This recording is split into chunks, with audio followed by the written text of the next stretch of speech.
William Huntington Russell was one of the more prominent merchants involved in the Chinese opium trade. Born in America, Russell did what most wealthy businessmen did during the Industrial Revolution: protect his assets from taxation by establishing a tax-free foundation. The tax-free foundation that Russell and Company established based on opium revenue was the Russell Trust. The key institution of indoctrination that Russell Trust established was Skull and Bones. Skull and Bones was founded at Yale University in 1832 as a black lodge of Freemasonry. The odds that both presidential candidates would happen to be members of Skull and Bones is approximately 1 in 750,000. You both were members of Skull and Bones, a secret society at Yale. What does that tell us? Not much, because it's a secret. Is there a secret handshake? Is there a secret code? I wish there were something secret I could manifest. 322, a secret number? There are all kinds of secrets, Tim, but one thing is not a secret. I disagree with this president's direction. You were both in Skull and Bones, the secret society. It's so secret we can't talk about it. What does that mean for America? The conspiracy theorists are going to go on. I'm sure they are. I don't know. I haven't seen the web. Number 322? First of all, he's not the nominee. And, look, I look forward... Are you prepared to lose? No, I'm not going to lose.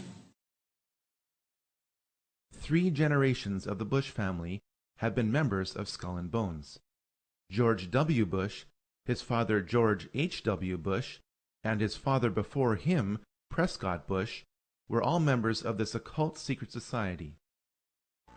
The videotape provides a grainy glimpse into what appear to be the initiation rituals of a secret society that's been around since 1832, whose members have gone on to be leaders of Wall Street and the White House, the Senate and the Supreme Court. They're sort of trying to scare the initiates, make them, disorient them, frighten them. New York Observer investigative reporter Ron Rosenbaum accompanied a team of Yale students who shot these pictures 9 days ago. Rosenbaum's curiosity about Skull and Bones was permanently piqued when, as a classmate of George W. Bush, he lived right next to the Tomb, the group's heavily fortified home. From their perch, Rosenbaum and his cohorts taped the Tomb's courtyard. What they captured, they say, was initiates, known as neophytes, being forced to kiss a skull, then members performing a mock killing. It may look like your average fraternity nonsense, but Rosenbaum says it's not. Even though it may seem silly to us, it seems to mean something to them, and you can't argue with the success of Skull and Bones. It has been alleged by members of Skull and Bones that it was Prescott Bush who stole the skull and bones of Indian Chief Geronimo and placed it in the tomb as a source of spiritual power. George W. Bush never apologized for his activities in Skull and Bones. One of the first things he did as president was appoint many of his fellow bonesmen to positions of power. President Bush has tapped 5 fellow bonesmen to join his administration. Most recently, the head of the Securities and Exchange Commission, William Donaldson, Skull and Bones, 1953. Does that relationship forged with all this mumbo-jumbo and coffins and skulls and bones and all of that stuff, does that become, in some cases anyway, stronger than family, faith? Absolutely. You know, they say the motto at Yale is for God, for country, and for Yale. At Bones, I would think it's for Bones. Georg Hegel was a German philosopher who came up with a basic system for achieving the goals of the Illuminati called the Hegelian dialectic. This system is based on 3 steps. In step 1, a rogue government will create the problem that harms or even kills its own citizens. This deception is known as a false flag attack. In step 2, a rogue government will control the reaction to the problem which it created by typically blaming it on an enemy or some aspect of its own society over which it seeks more control. This is why the term false flag attack is so named. In step 3, a rogue government will offer the solution to the problem which it created. This solution is typically a war or a system of regulations. The solution would usually not be accepted by the public had the world government not created the crisis and controlled the reaction to it in the first place. A government which seeks increasing control can keep pushing society to accept its agenda by following a series of problems, reactions, and solutions which it planned all along. The significance of the Hegelian dialectic is not how evil it is, but rather how often governments choose to follow it. There has not been a major war in the 20th and 21st centuries that does not follow the Hegelian dialectic. Though his family converted to Christianity, Karl Marx became a Satanist during his university years. In a poem entitled Pale Maiden, Marx wrote, "Thus haven I forfeited, I know it full well. My soul, once true to God, is chosen for hell." Over time, Marx became a 32nd degree Mason. Karl Marx met up with German philosopher Friedrich Engels. Engels joined a revolutionary group 10 years earlier founded by Giuseppe Mazzini. It was Engels who would feed Karl Marx physically and intellectually for life. Marx published the Communist Manifesto in 1848 based on a draft from Engels. The manifesto was commissioned by the Communist League in London, whose history can be traced back to the Jacobin Club and the Illuminati. The foundations of communism are identical to the goals of the Illuminati. Karl Marx was always looking for money. He found it when Nathan Rothschild gave Marx several £1,000s to finance the cause of socialism through the Hegelian dialectic. Marx wrote Das Kapital in 1867, which became known as the Bible of the working class. While his Bible called for the working class to rise up and overthrow the financial bourgeoisie, Marx evidently did not practice what he preached. In an 1864 letter to his uncle, Marx announced that he made £400 on the stock exchange. Nikolai Lenin picked up where Karl Marx left off. Lenin admired Mikhail Bakunin, who wrote, "The evil one is the satanic revolt against divine authority. Satan, the eternal rebel, the first free thinker, and the emancipator of worlds." While attending university, Lenin became a Mason. Stopped by Andrew Jackson and delayed by Abraham Lincoln, the international bankers finally seized control of the financial system of the United States. On December 23, 1913, the Federal Reserve Act passed through Congress when most congressmen were home for Christmas. President Wilson promised to sign the Federal Reserve Act in exchange for campaign contributions. This unconstitutional act allowed a private group of international bankers to print pieces of paper as money which would be loaned out to the government at interest.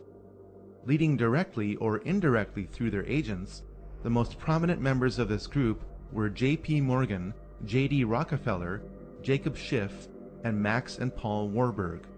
Every member of this group was connected in different ways to the Rothschilds. The international bankers wasted little time in doing what they do best: finance. The bankers of Europe and America found a way to ignite the growing tension between Germany and the Anglo-American establishment for the economic and cultural dominance of Europe. Most people know that the flashpoint of World War I along the Western Front was the torpedoing of the Lusitania on May 7, 1915. What most people don't know is how the operations of the Lusitania were engineered to provoke this war. British intelligence broke the German war code in December 1914. This meant that the First Lord of the Admiralty, Winston Churchill, knew where every German U-boat was in the English Channel. The Lusitania slowed to await the arrival of its military escort through the channel. Churchill ordered the escort to return to port. The Lusitania was crawling alone through a war zone. A private letter from Churchill removes any doubt as to whether he intended for the Lusitania to be sunk. Roughly 1,200 people lost their lives in an engineered event designed to start a war.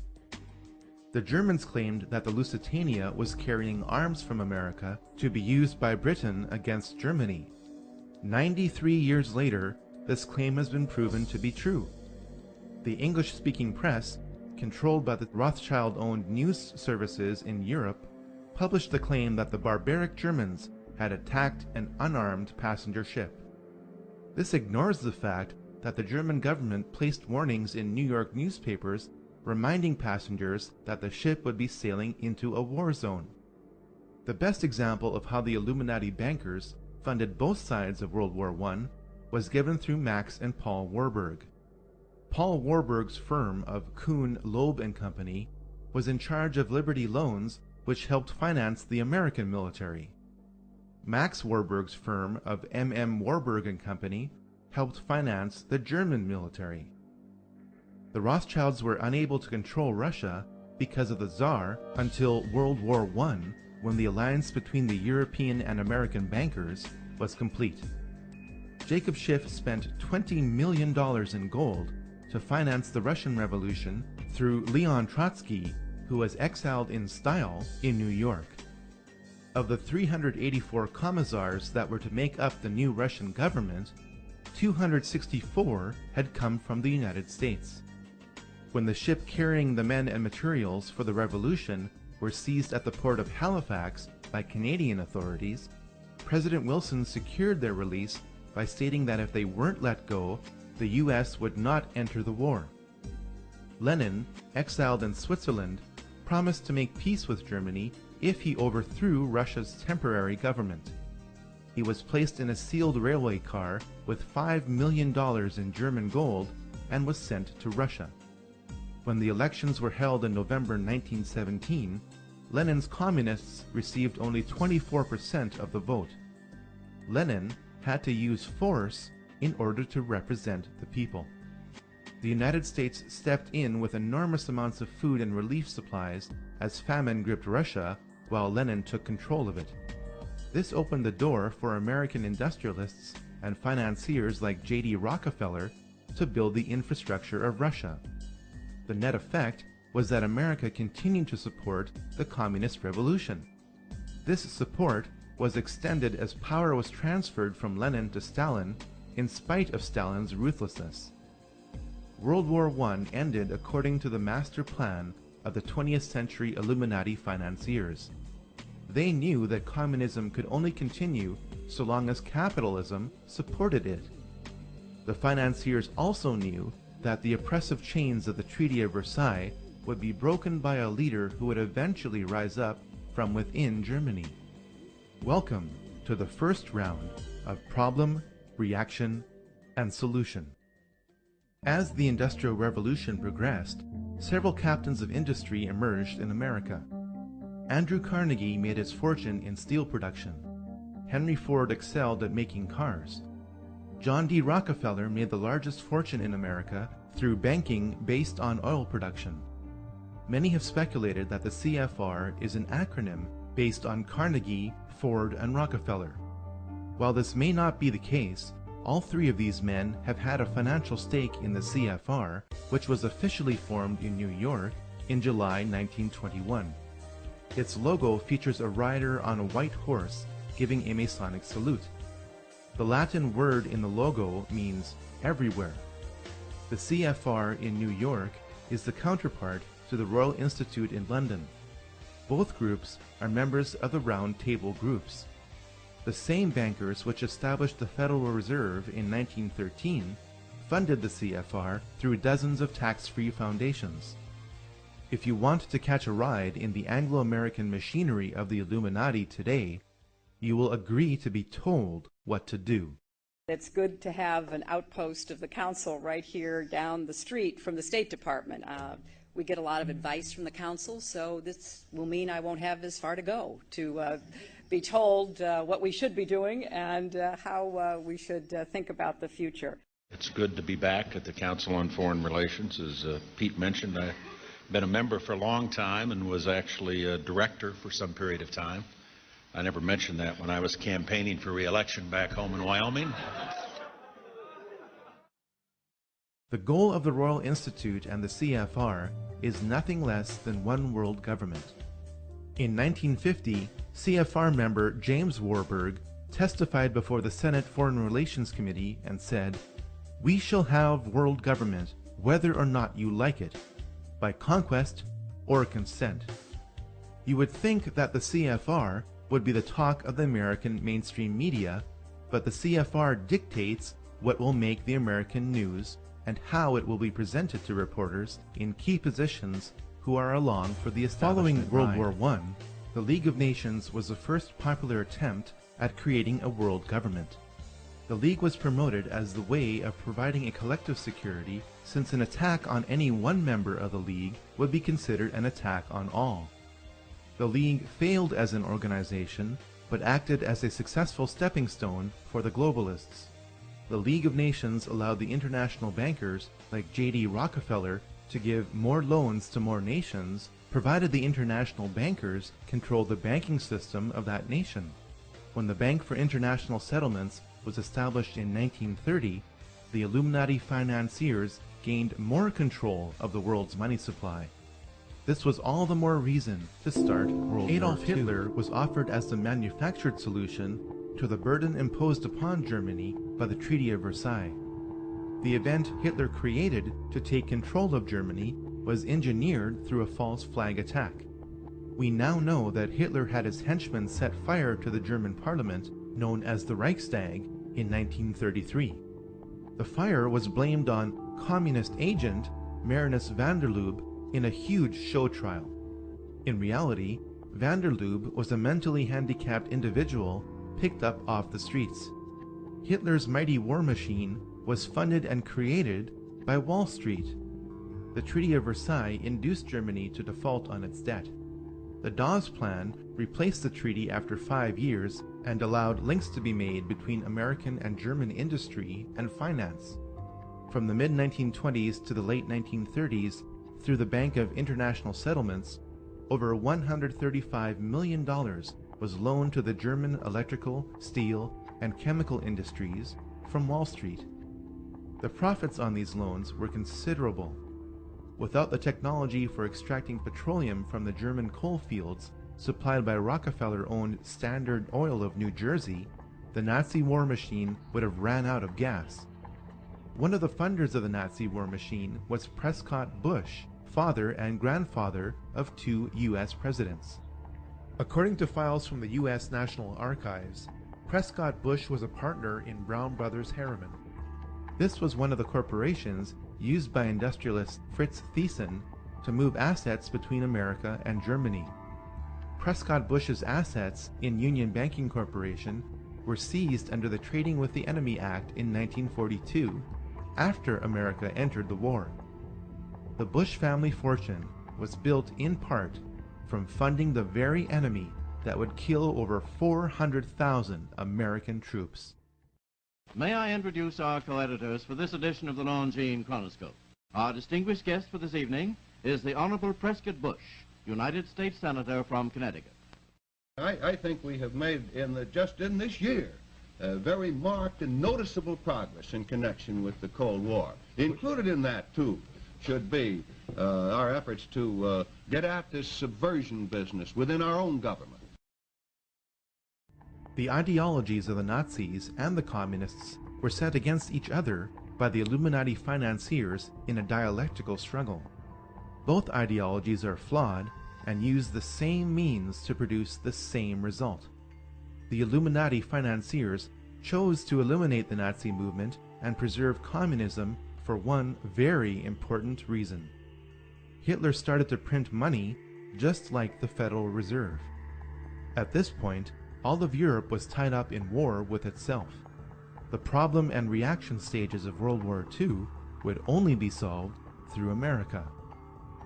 America entered World War II based on the Pearl Harbor attack that was allowed to happen and deliberately made worse. The Japanese signals indicating the time, place, and resources to be used in the attack were remotely intercepted and sent to President Roosevelt. President Roosevelt chose not to relay the information to Pearl Harbor. America now had the excuse to attack Germany, even though Germany never attacked America. The Japanese were ready to surrender in February 1945, but 2 nuclear bombs were dropped on them after this date instead of being used in Europe. The madness of World War II accomplished several things for the Illuminati financiers. Profits could be generated by rebuilding Japan and using it to provide cheap labor to flood America with inexpensive goods. This would accelerate the long-term planned process of bringing down America, just as China is being used to help finish the job today. Communism was allowed to consume half of Europe in order to lock America and the Soviet Union in a new dialectical struggle and a new opportunity for profit. Most importantly, World War II paved the way to create the United Nations and the Nation of Israel.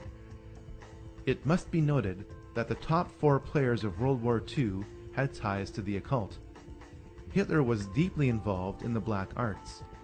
He joined a group focused on esoteric teachings called the Thule Society. This is where the logo for the Nazi Party came from. The occult foundation of Nazi philosophy was laid by Dietrich Eckart, not by Adolf Hitler. Joseph Stalin was involved in Freemasonry. Here we see him giving the same sign of the hidden hand, the same hand sign of Freemasons Napoleon and Solomon Rothschild.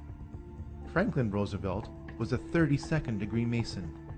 Winston Churchill was a member of 2 Masonic lodges, including a Druidic lodge. When you look at a photograph of the 3 main characters involved at the Yalta Conference in February 1945, keep in mind that all 3 were Freemasons.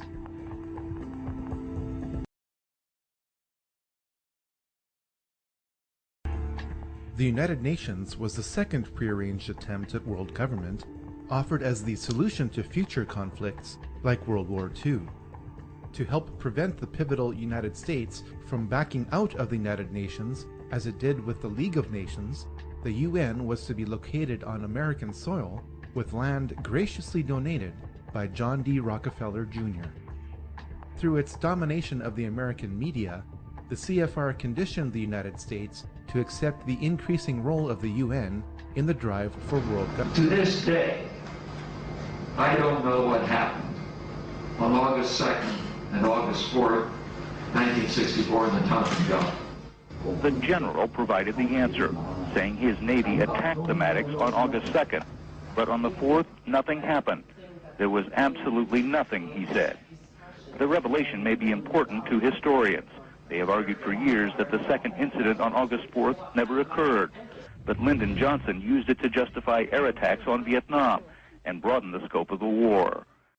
Events afterwards showed that our judgment that we'd been attacked that day was wrong. It didn't happen.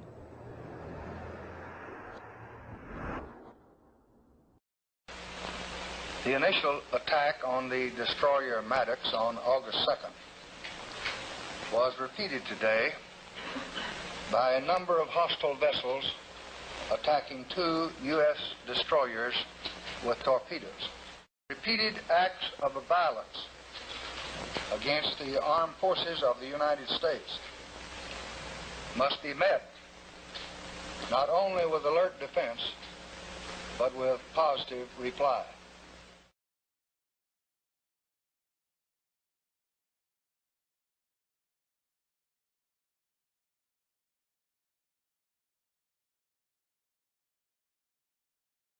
The wars against Asian communism for 30 years were symptoms of a much larger problem. The problem was that the Illuminati financiers were using a new dialectic to control the world.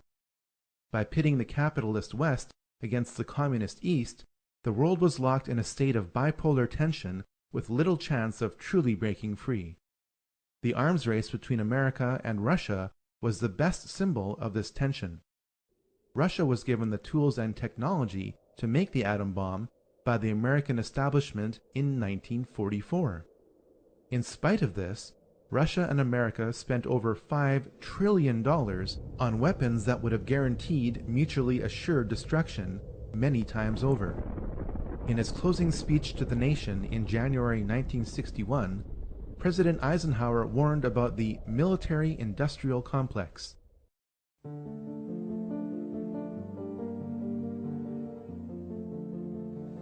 Until the latest of our world conflicts, the the United States had no armaments industry. American makers of plowshares could, with time and as required, make swords as well. But we can no longer risk emergency improvisation of national defense. We have been compelled to create a permanent armaments industry of vast proportions. Added to this, 3.5 million men and women are directly engaged in the defense establishment. Now, this conjunction of an immense military establishment and a large arms industry is new in the American experience. The total influence, economic, political, even spiritual, is felt in every city, every state house, every office of the federal government. We recognize the imperative need for this development, yet we must not fail to comprehend its grave implications. Our toil, resources, and livelihood are all involved. So is the very structure of our societies. In the councils of government, we must guard against the acquisition of unwarranted influence, whether sought or unsought, by the military-industrial complex. The potential for the disastrous rise of misplaced power exists and will persist. We must never let the weight of this combination endanger our liberties or democratic processes. We should take nothing for granted. Only an alert and knowledgeable citizenry can compel the proper meshing of the huge industrial and military machinery of defense with our peaceful methods and goals, so that security and liberty may prosper together. We didn't listen to him then. We still aren't listening now. The Illuminati financiers planned for the failure of communism. Communism as a system is guaranteed to fail without support. It failed in 1989 through the symbology of the fall of the Berlin Wall. China was busy by this time producing goods for the capitalist West. In 50 years, the planet went from a multipolar world to a bipolar world to a monopolar world. In the meantime, 3 more secret societies emerged to help manage the planet without your awareness or consent. The time to encourage another war would soon be around the corner. The Bilderberg Group got its name from the Bilderberg Hotel in Oosterbeek, Holland, the site of the group's first modern meeting. It was founded by Prince Bernhard of the Netherlands in 1954, though its practices can be traced back to the Knights Templar. The Bilderberg Group was originally concerned with a regional Europe for the benefit of its members at the expense of national sovereignty. Over time, its scope has broadened to include balanced membership mainly from NATO countries. Many members of the CFR are also members of the Bilderberg Group. Once a year in 5-star hotels between Europe and North America, around 100 influential people gather together to determine the future of the planet for the next 1 or 2 years. The membership and accomplishments of the Bilderberg Group have been impressive. Presidents are chosen by this group. When Queen Beatrix and David Rockefeller get together at a Bilderberg meeting, you are looking at the 2 people on the planet who control the lion's share of the world's oil supply. The 2008 oil price and credit boom and bust were planned events according to leaks from the Bilderberg Group in 2006.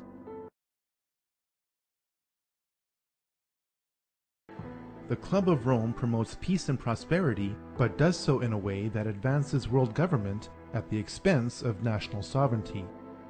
It was founded in April 1968 by Aurelio Pecci, a prominent Italian industrialist. Affiliations with the Club of Rome have included members of the Rockefeller family and the CFR. Of all the globalist organizations we have encountered so far, the Club of Rome is the group which is the most heavily involved in the New Age movement, regardless of its size. This group specializes in promoting neo-feudalism to justify social and economic control. The Trilateral Commission was created in 1973 by David Rockefeller to launder money. As more congressmen and informed citizens became aware of the CFR and the Federal Reserve during the 1950s and 60s, global planners realized that they had to be more covert. Their American and European money would have to be sent to Japanese industrialists and Arab oil magnates who would use it to buy up Western businesses and real estate. With this system in place, economic woes in the West resulting from the globalists' control could then be blamed on the Japanese and Arabs. Arab leaders who couldn't agree on anything for centuries suddenly came together to create the OPEC oil embargo of 1973. High gas prices made the Americans flock to Japanese cars. This system of Western, Eastern, and Middle Eastern trade promoted global interdependence and made lots of money. Saddam Hussein became the new target of the Illuminati financiers with the collapse of communism in 1989. White House Special Envoy Donald Rumsfeld met Saddam in December 1983. Rumsfeld gave Saddam the gas he used to kill thousands of his own people, but that didn't matter to the elite. What did matter was that Saddam was pumping too much oil to get rid of his foreign debt. This lowered oil prices by flooding the oil market, angering OPEC nations. It also lowered the value of the US dollar because it was the world's reserve currency and oil is traded in US dollars. Saddam was becoming independent and had to be stopped. U.S. Ambassador to Iraq, April Glaspie, met Saddam in July 1990. When Saddam asked the ambassador what the American response would be if he were to invade Kuwait, the ambassador replied, "We have no opinion on the Arab-Arab conflicts, such as your dispute with Kuwait." Saddam bit on the bait and invaded Kuwait 1 month later. Operation Desert Storm followed in 5 months in January 1991. Saddam's army was destroyed in 5 weeks. While I was there, I saw the Iraqi soldiers come into the hospital with guns. They took the babies out of the incubators,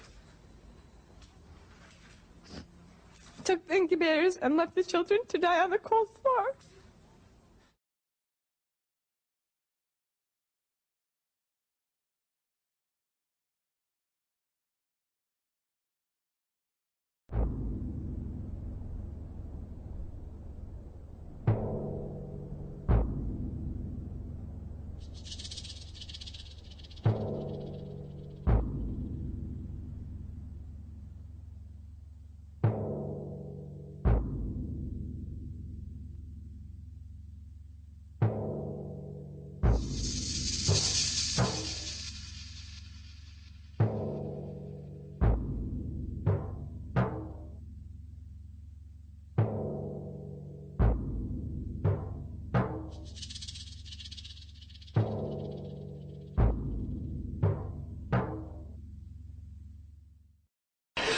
We are now led to understand that there are also firings in another city in Saudi Arabia. CNN's Carl Rochelle is here with me. He just came up. Carl, I know we can't be very specific given these restrictions, but within those parameters, what did you see? Well, what I saw, I didn't see anything hit. I looked almost straight above us, and there's a vapor trail coming from my right to my left, and there's a cloud of something. It looks like it might have been an explosion, a cloud. I'd say...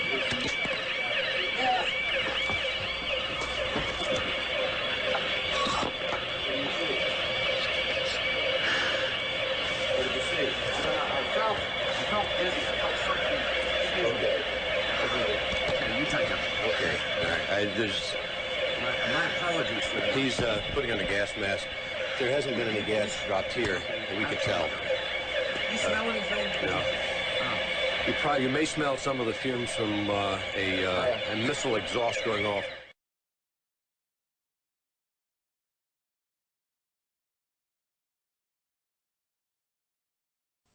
Je suis un journaliste américain. Oh, I love this country so much. You guys just don't have a clue. This is a Scud. You can tell it by its distinctive label. Now, when the missile is launched, the first thing you look for is the plume sticking out behind it. Now, when you detect this, you can tell it's been launched. Thank you.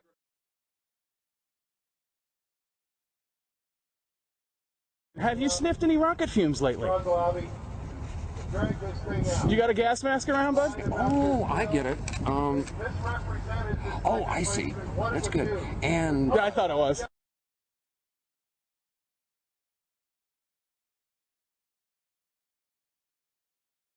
They took the babies out of the incubators. Took the incubators and left the children to die on the cold floor. And they had kids in incubators, and they were thrown out of the incubators so that Kuwait could be systematically dismantled. It's a proud day for America, and by God, we've kicked Vietnam syndrome once and for all. Thank you very, very much.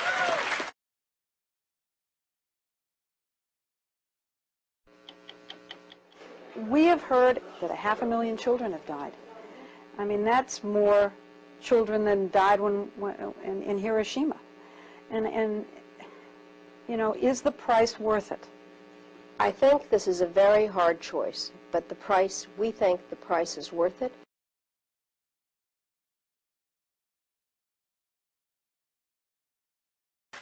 Saddam's baited invasion meant that the nation of Iraq and its rich oil reserves could be held indefinitely as ransom by the globalists from 1991 onwards. But this was not enough for the elite. George Herbert Walker Bush, member of Bohemian Grove and Skull and Bones, whose father helped finance the Nazis, signaled the intention of the Illuminati. His New World Order speech to Congress was given on September 11, 1990, exactly 11 years before another staged event. The crisis in the Persian Gulf, as grave as it is, also offers a rare opportunity to move toward an historic period of cooperation. Out of these troubled times, our fifth objective, a new world order, can emerge.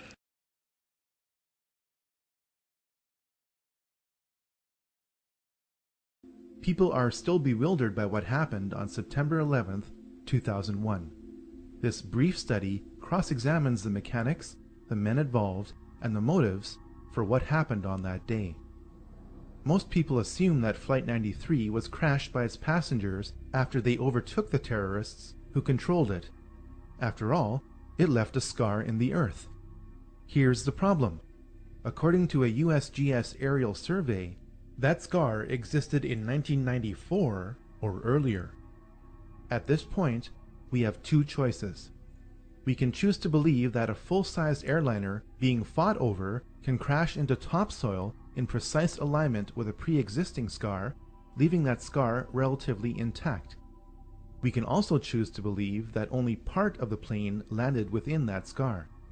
The first option would violate the patterns of hundreds of airplane crashes over decades. The second option forces us to ask whether pieces of the plane were found in other locations. Indeed, this is the case. Small pieces of the plane were spread out over a debris field several miles long. This forces us to ask how the plane disintegrated. According to retired Colonel Don de Grand Pré, it was shot down by a member of the Air Force. We have since learned the probable name of the pilot who eliminated Flight 93. Lieutenant Colonel Rick Gibney was the only pilot in the United States Air Force to be given an award in secret for his actions on a special mission on 9/11. Most people assume that Flight 77 struck the Pentagon with no warning by a crack pilot. In recorded testimony before the 9/11 Commission, then Transportation Secretary Norman Mineta recalled what he witnessed in the Presidential Command Center below the White House. During the time that the airplane coming in to the Pentagon, there was a young man who would come in and say to the Vice President, the plane is 50 miles out, the plane is 30 miles out. And when it got down to the plane is 10 miles out, the young man also said to the Vice President, do the orders still stand? And the Vice President turned and whipped his neck around and said, of course the orders still stand. Have you heard anything to the contrary? This testimony proves that the Vice President was aware that something was approaching the Pentagon. Hani Hannour is alleged to have hijacked Flight 77 and flown it into the Pentagon. Here's the problem. The flight parameters for Flight 77, obtained under the Freedom of Information Act from the National Transportation Safety Board, indicate that the flight deck door remained closed once the plane was in flight. the mid-air hijacking of Flight 77 could not have taken place if the cockpit door never opened. I am Major General Albert Stubblebine. I am retired Army Major General. In my last assignment, my last command, I was responsible for all of the Army's strategic intelligence forces around the world. I had responsibility for the signals intelligence, photo intelligence, counterintelligence, human intelligence. They all belonged to me in my last assignment. I was supposed to find out what the enemy was doing before the enemy did it so that we could take action against the enemy. That's intelligence, okay? Before the fact. So we always rely not on a single piece of data before we make a statement, but on multiple. And the more pieces of data that you have that correlate, the better you know exactly what is going on. So I have had a lot of experience in looking at photographs. I have looked at many, many different kinds of photographs from many, many different platforms on many, many different countries around the world. Okay, so on September the 11th in 2001, what hit the Pentagon? I don't know exactly what hit it, but I do know from the photographs that I have analyzed and looked at very, very carefully, it was not an airplane. What makes you believe that? Well, for one thing, if you look at the hole that was made in the Pentagon, the nose penetrated far enough so that there should have been wing marks on the walls of the Pentagon. I have been unable to find those wing marks. So where were they? Did this vehicle, or whatever it was, have wings? Apparently not, because if it had had wings, they would have made marks on the side of the Pentagon. One person counteracted my theory and said, oh, well, you've got it all wrong, and the reason that it's wrong is that as the airplane came across, one wing tipped down and hit the ground and broke off. I said, fine, that's possible. One wing could have broken off. But if I understand airplanes correctly, most airplanes have two wings. I haven't met an airplane with only one wing. So where was the mark for the second wing? Okay, one broke off. There should have been a mark for the second wing. I could not find that in any of the photographs that I've analyzed. I've never believed that it was an airplane since I'd looked at the photographs. Up until that time I looked at the photographs, I accepted what was being said. After I looked at it, no way. We pride ourselves with the free press. I do not believe the free press is free anymore. It's very expensive. It's very expensive. And the press is saying what they have been told to say. One of the popular myths of 9/11 is that the Twin Towers were towering infernos. If that's true, then people wouldn't have been told to return to work in the South Tower. In the neighboring South Tower, people are also evacuating. But an announcement over the PA system tells workers their building is secure and they can return to their desks. An announcement that will soon have tragic consequences.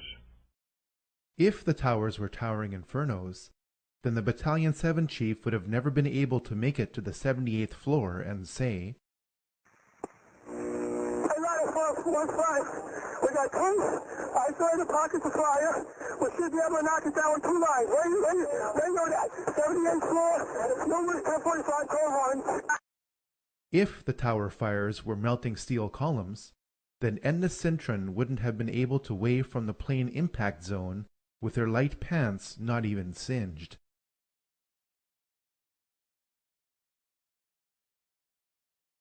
The collapse of Building 7 forces us to consider other possibilities for the collapse of the Twin Towers. Here's the problem. Building 7 was not hit by a plane and not splashed with burning jet fuel, yet at 5:20 p.m. on September 11th, Building 7 fell exactly like the Twin Towers did. For the third time today, it's reminiscent of those pictures we've all seen too much on television before, when a building was deliberately destroyed by well-placed dynamite to knock it down. The most logical explanation for the building collapses on September 11th is the most outrageous: through the use of explosives. All explosives leave residues.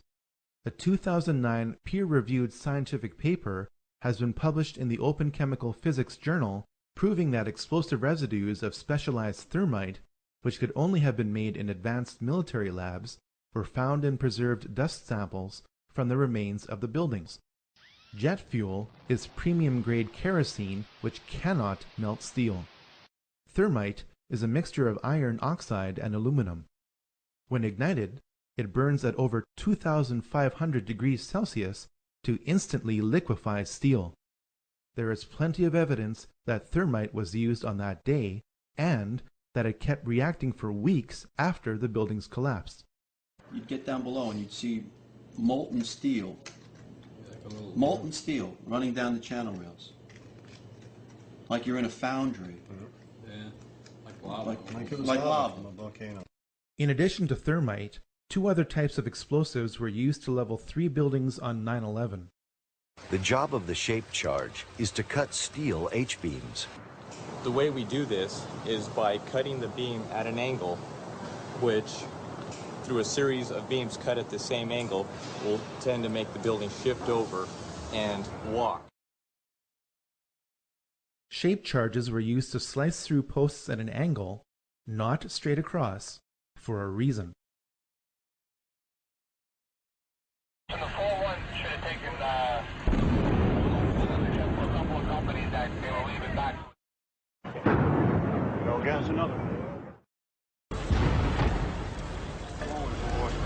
You hear that? Keep your eye on that building as they coming down. The building is about to blow up. Move it back. You want to call your mother or something? You gotta get back up here. We made it outside. We made it about a block. We made it at least 2 blocks, and we started running. Floor by floor, instead of popping out. It was if they had detonated. Yeah, if they were planned to take down a building. Boom, boom, boom, boom, boom, boom, boom.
Based on the evidence, the final roll sequences after pre-weakening with thermite and shaped charges was most likely done with nuclear explosives. Don't think of Hiroshima. If the United States Army was loading nuclear shells by hand into howitzers 50 years ago, what do you think is available in the 21st century? The evidence for the use of nuclear explosives on 9/11 is substantial.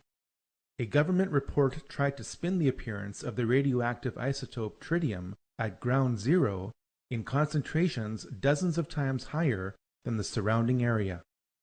Hundreds of cars at ground zero burst into flames from the inside out. This is explained with the characteristic electromagnetic pulse of nuclear explosions overloading the vehicle's electronics, causing the vehicles to ignite. It would be foolish to conclude that aviation-grade kerosene would cause this kind of selective damage while leaving truckloads of loose paper around the site untouched. Toxic fumes produced by fires from the continuously reacting thermite and radiation from the final roll sequences explain why 7 out of 10 people with significant exposure to ground zero are dying from a host of illnesses. If explosives were used to destroy buildings on 9/11, they would have had to be placed in the buildings. This is made easier when there was an unprecedented power down in the World Trade Center complex for alleged electronic upgrades on the weekend before September 11, 2001. Is it just a coincidence that the president's brother, Marvin Bush, was on the board of directors for the firm providing security at the World Trade Center? Is it also a coincidence that the firm's contract with the World Trade Center ended on September 10, 2001?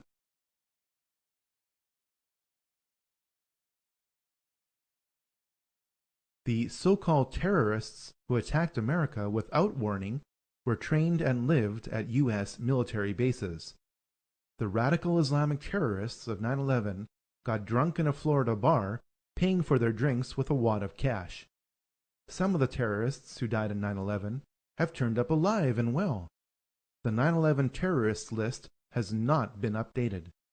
Documents reveal that Osama's CIA codename was Tim Osman.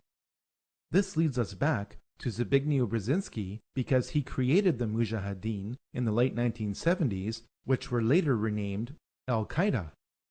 The people of Pakistan know what the U.S. will never admit to, that Osama bin Laden is a CIA asset. Who is Osama bin Laden? He's just a character created by America. Well, actually, 98% of Pakistan would probably follow along the same line. They believe that Osama is basically a CIA agent who is working undercover to put a bad image of Islam. Really? He's on almost everyone's list of the most likely suspects for today's attacks. The alleged mastermind, America's most wanted terrorist, Osama bin Laden. He has described the United States as the devil. This is the beast. Meanwhile, Osama bin Laden is a name that we have been hearing all day long. They now believe that bin Laden was responsible. I'm told that Osama bin Laden likely deployed more than 50 terrorists. They are now, and I'm quoting here, 90% certain. Somebody provided the logistical support for this operation, and clearly the only person. Bin Laden comes to mind right away, Mr. Brimmer. Indeed, he certainly does. Bin Laden. This is his M.O. We have to look to the Middle East. We have to look to Osama bin Laden. Osama bin Laden. Osama bin Laden. Bin Laden. Osama bin Laden. Osama bin Laden. Remember, 24 hours ago, it was the Bush tax cut, the Bush budget, the Bush economy. You don't hear any of that tonight. It's America's enemy. America's under attack. That land over there is yours. You'll go back to it one day because your fight will prevail and you'll have your homes and your mosques back again because your cause is right and God is on your side. James R. Bath met George W. Bush during their time at the Texas Air National Guard. Both were kicked out for being AWOL. Through a trust agreement created in July 1976, James Bath was authorized to invest money from Salem bin Laden, father of Osama bin Laden. This was at the time when George Bush Sr. was director of the CIA. 3 years later, James Bath bought 25,000 shares in Arbusto 79 Limited, George Bush Jr.'s oil company. The Bushes do business with the Bin Ladens. The Saudi Bin Laden Group makes its money from being the main construction conglomerate of the House of Saud. The Saudis make their money from supplying oil to America to create an artificial demand for the US dollar. Oil, the dollar, and war, the House of Saud, the House of Bush, and the House of Bin Laden are all connected. George Bush Sr. was a member of the Carlyle Group, a venture capital firm heavily invested in arms sales. On the morning of September 11, 2001, George H.W. Bush was present when the Carlyle Group hosted a conference at a Washington hotel. Among the guests of honor was a valued investor, Shafiq bin Laden, brother to Osama. Operation Northwoods is the name of a top-secret report produced in 1962 by the highest-ranking military officer in the United States. This report remained classified for nearly 40 years, and for good reason. It suggested that the United States military should attack America under a system of pretexts. The attack would then be blamed on Cuba as an excuse to invade Cuba. The details of this report are staggering. Items inside a military base could be blown up and burnt. A ship at harbor could be sabotaged by starting large fires with naphthalene. Funerals for mock victims could be conducted. A modified military plane could be substituted for a civilian plane and loaded with passengers under carefully prepared aliases. The military aircraft would then be converted to a drone. The United States military planned to attack America in 1962 using remote-controlled aircraft to justify invading Cuba. Fast forward to 9/11. Because the cockpit door of Flight 77 never opened in flight, this is exactly what happened on 9/11. Now you can never say they'd never think of that. They thought of that in 1962. They thought about it again in 2001. The Project for a New American Century is a neoconservative think tank. Some of its members are the most powerful people in the United States. In a report dated September 2000, 1 year before 9/11, this group wanted to turn the United States military into a vehicle of global domination. You may doubt this interpretation until you turn to page 60. Here, we read that advanced forms of biological warfare that can target specific genotypes may transform biological warfare from the realm of terror to a politically useful tool. This report noted that this transformation would trouble American allies and would take a long time, absent a catastrophic and catalyzing event like a new Pearl Harbor. The goal of the war on terror is to make loads of money and to accelerate the next great dialectical war. Insurgents keep being captured, but some of them turn out to be MI5 agents. Over 160,000 soldiers and 180,000 civilians and mercenaries are being used to fight 100 Al-Qaeda soldiers. Members of Al-Qaeda are being trained at US military bases. Opium is flowing from Afghanistan. The lies are so thick that bricks of cash are being given out to soldiers to keep them quiet. The Illuminati do not want peace. They want more wars. I met Rockefeller through a female attorney I knew, and I met him and I liked him, and he was a very, very smart man. He's the one who told me 11 months before 9/11 ever happened that there was going to be an event. Never told me what the event was going to be, but there was going to be an event, and out of that event, we were going to invade Afghanistan to run pipelines from the Caspian Sea. We were going to invade Iraq, to take over the oil fields, establish a base in the Middle East, and make it all part of the New World Order. And sure enough, later, 9/11 happened. And I remember he was telling me how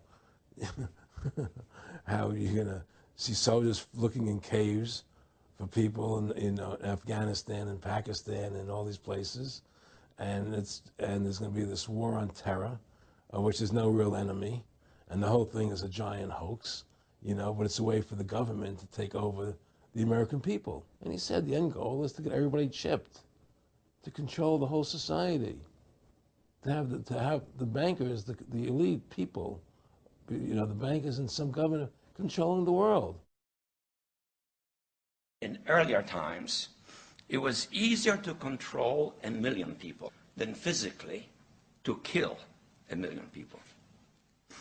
Today, it is infinitely easier to kill 1 million people than to control 1 million people.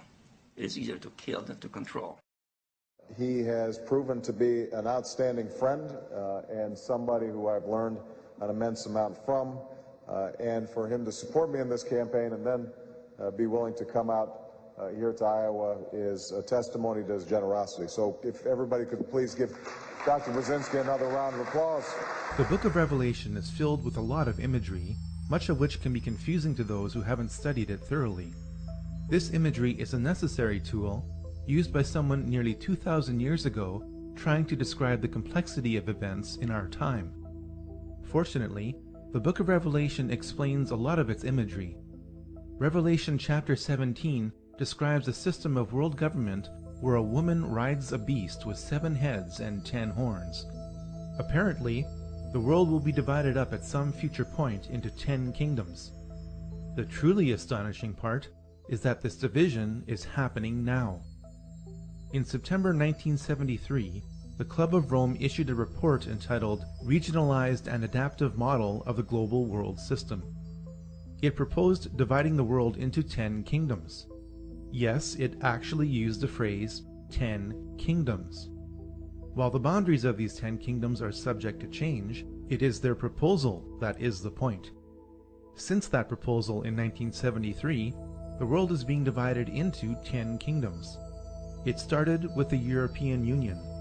It is continuing with the African Union.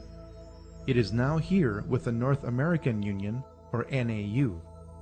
Our elected political leaders in North America deny the existence of the NAU, calling it a conspiracy theory.